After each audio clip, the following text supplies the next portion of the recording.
talk about our land, and the history of it. We started looking around the Albuquerque area, trying to get something kind of closer into the big city, even though there'd be that trade-off of there'd still be some good amount of light pollution from the city, Yeah. even though we could get behind the Sandia mountain range and still be close to the city.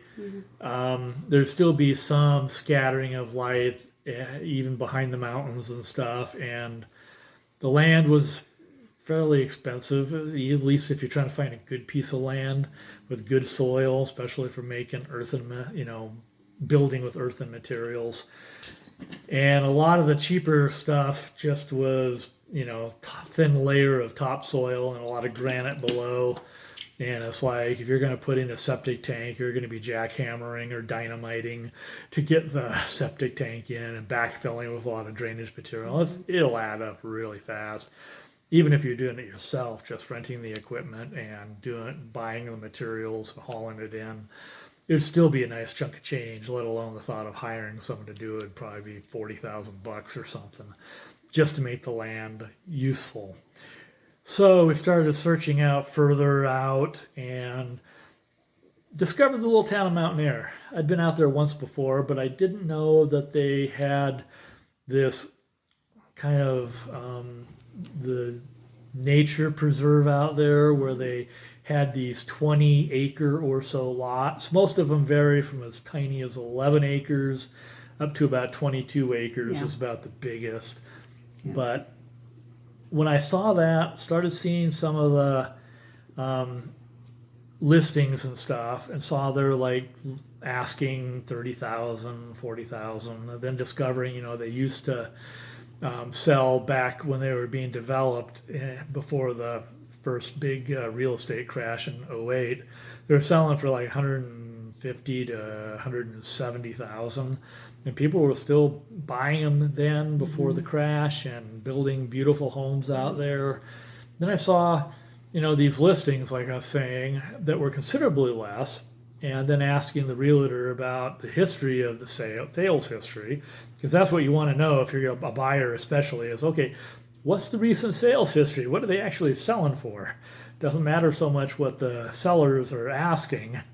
And of course, at the time, then I found out that there actually hadn't been a lot of real sales history. The little few that had been selling were selling for considerably under their asking price. I mean, we're talking some that were selling $4,000 to $6,000. Some I saw listing for on some other alternative sites, New Mexico land sites, that almost sound more like a scam than a real deal.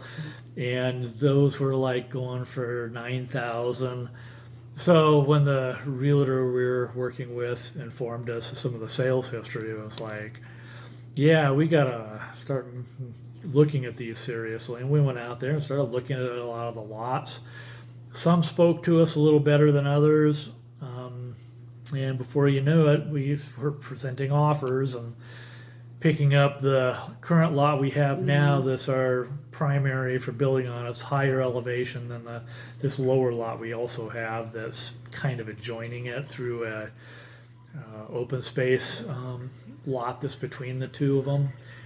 So we have more land to play on with that open space, but we can realistically only develop the two lots that we have. Yeah, so when we made the offer on this lot that we're working on the driveway wasn't that bad. I know we couldn't drive across it, but it wasn't bad until after the monsoon season, and we went to visit, and it was like, oh my, what did we do?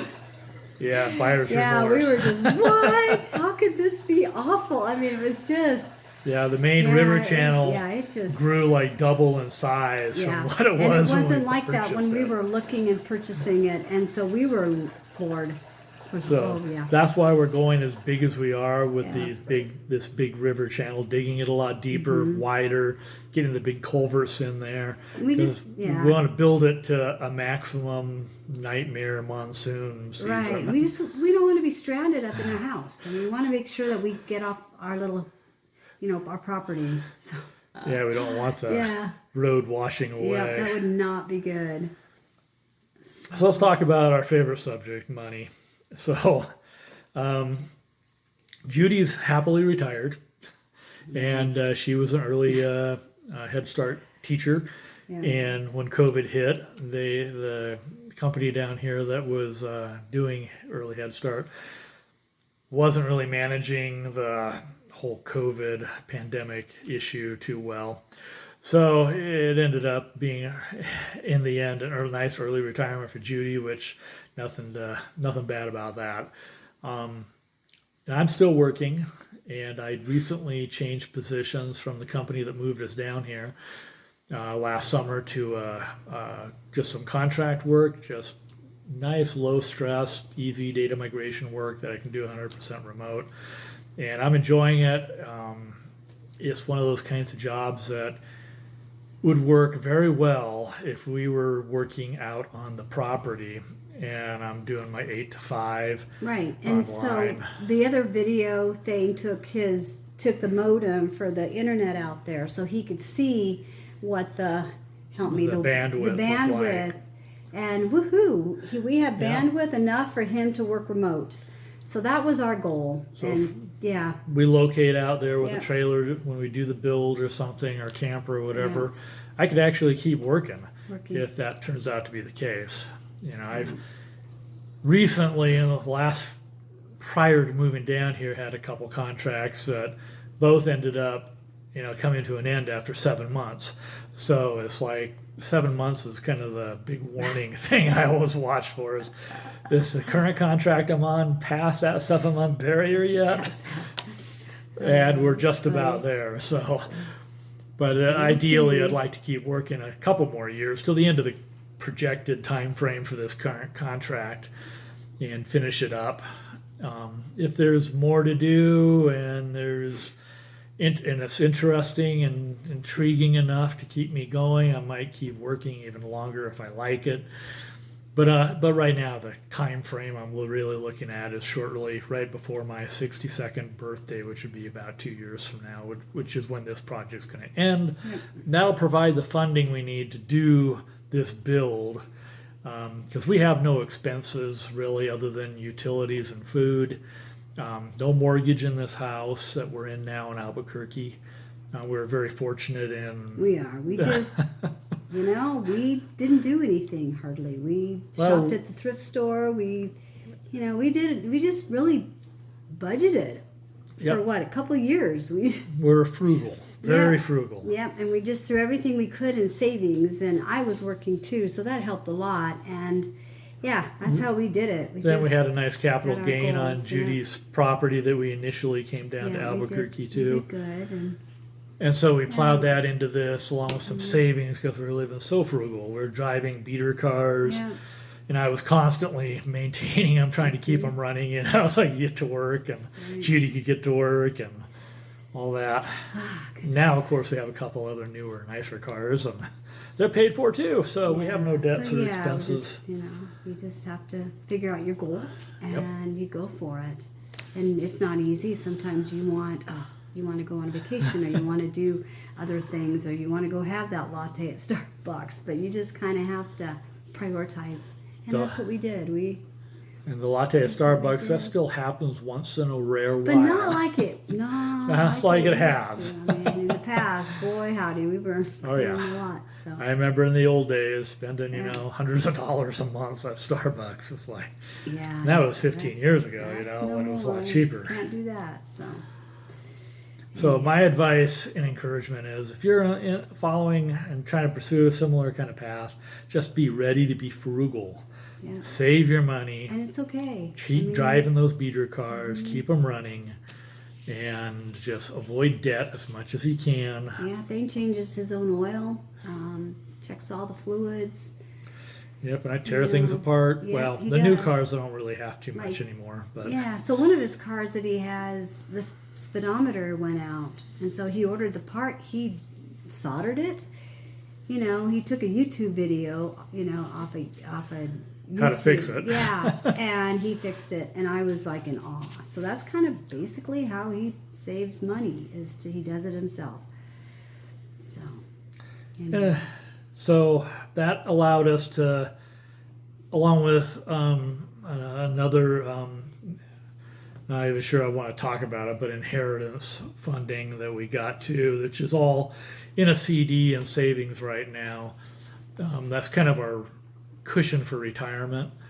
But if we had to, like if the job I have right now came to an end after 7 months, then we could raid that and still have some left over for a cushion for retirement Right. to do this build. But I that's don't our want to. last resort. Yeah. I keep telling him, nope, that's because once you dig into something like that, it'll be gone before you know it. So it's Yeah. better just to leave it alone. Pretend you don't have it. Yeah, as long as So- Thane keeps working, another couple of years, He we just should be has able to to hang in there. pay for this as we go. That's kind of our plan. Yeah. That doesn't mean we won't have to dip into savings a little bit as we have a bigger expense for the build, Right. and then we can replenish it from the wages as the earnings keep coming along. So another thing I thought I'd talk about for anyone else that's out there that's getting close to retirement age. One of the things we hope to do, when we retire early, is deal with the whole health care and health insurance nightmare. It's a nightmare. It's a scary thing, but there is a silver lining to it. And I advise anyone who's in that predicament, getting close to retirement, to talk to their financial advisor about this. But our angle that we've been investigating, and there's a lot of solutions out there. You got your standard Affordable Care Act on the marketplace that you can go buy.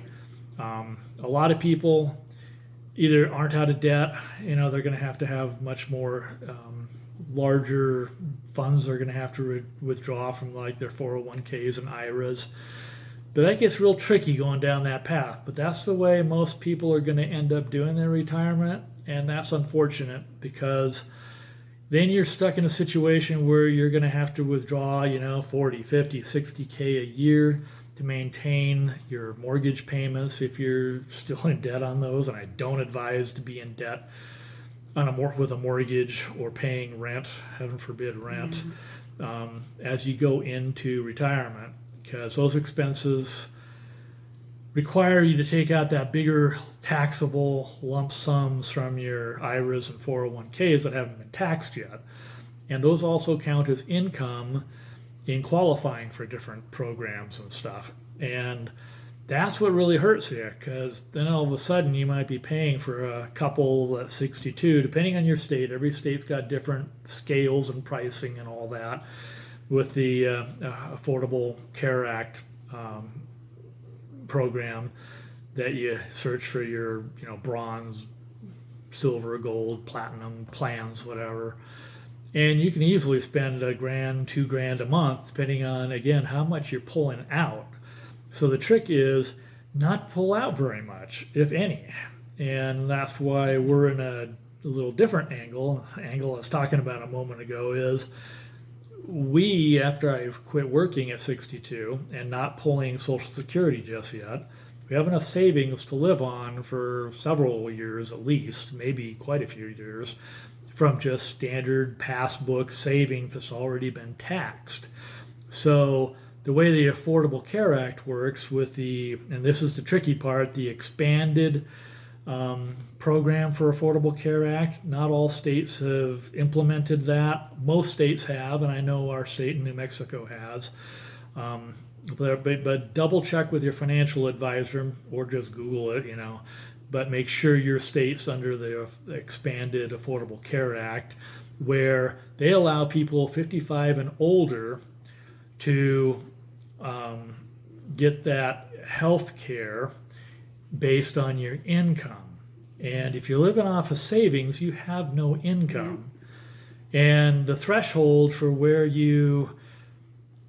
it's an interesting little threshold thing with the Affordable Care Act. If you, in our state, for a married couple, it's right around $24,000. It's this interesting threshold. If you make more than that, then they kick you over to the standard Affordable Care Act, and you go shopping for your bronze, silver, gold plans and what you want, and various price points that you have. And of course, that's all can get very expensive based on your income above that $24,000 range, annual range for us. But if you're below that, they send you over to Medicaid. and then you're impoverished. Even if you've got millions of dollars of assets, you are free and clear to go onto Medicaid with no negative side effects, really, unless you get into skilled nursing care expenses. But when you're like 62, the critical period you're trying to cover is 62 to 65 when you first retire until you can get to Medicare. Right. And of course, if you can retire sooner than 62, which if we weren't doing this build, we probably could retire right now, and I'm just a couple months short of 60. So we could go ahead and sign up starting, assuming we didn't have anything more than about 24,000 of income for the year. And in a new year, like starting January of 2023, whatever, if I lost my job today, we would have no income and we'd be living off of savings starting in 2023. And therefore, we would qualify for Medicaid. And Medicaid is the best health insurance program in the world today. Well, at least in the United States. And your out-of-pocket costs are pretty insignificant. So it's really a dream healthcare system for those above 55 with the expanded and it's the tricky part, the expanded part of the Affordable Care Act is what most states do, like I say, provide that. And it's a little sweet deal each state makes with the federal government. And it's one of those things that allows us that are over 55 to actually retire and get either the Affordable Care Act plan at that point at a nice discount and with Medicaid, and advise anyone else that's approaching retirement years to look into that if they're worried about medical insurance like we are, of course, and most people our age most are. People are, yeah. So. Yeah. So, Okay. in our next episode, we'll be out in mountain air and doing more work on the culverts, trying to reinforce it, strengthen it, so we can pack more soil on top and hopefully, get those boulders all stacked up. That's one of the things that will help strengthen it as we stack them up. And our backhoe operator does have a little thumb that goes on his bucket, a little thumb like that allows him to grab rocks and boulders and move them safely. Because without the little thumb to grab a hold of it, those boulders just flip-flop right out of the bucket when he's trying to move them. It's a huge waste of time. Yeah. So, anyway, look forward to that. And thank you again for watching and enjoying our channel. Yep. Okay. Anything else you want to say? No, just, you guys have just an amazing night and amazing day, and we'll see you on the next one. Cheers. Yep. Cheers. Cheers. Thank you for watching an episode of Nature Preserve Life in Mountain Air, New Mexico. If you'd like to follow along and support our channel, please press the subscribe button and gong that bell to be notified. After all, it's free. Free is a very good price. In the future, we will plan to focus our episodes on our eco-friendly build of earth and construction and dark night astronomy, that big guy there, and tourism of the regional area, as well as establishing a Patreon account for the sole support of wildlife in Deer Canyon Preserve. So stay tuned. Cheers.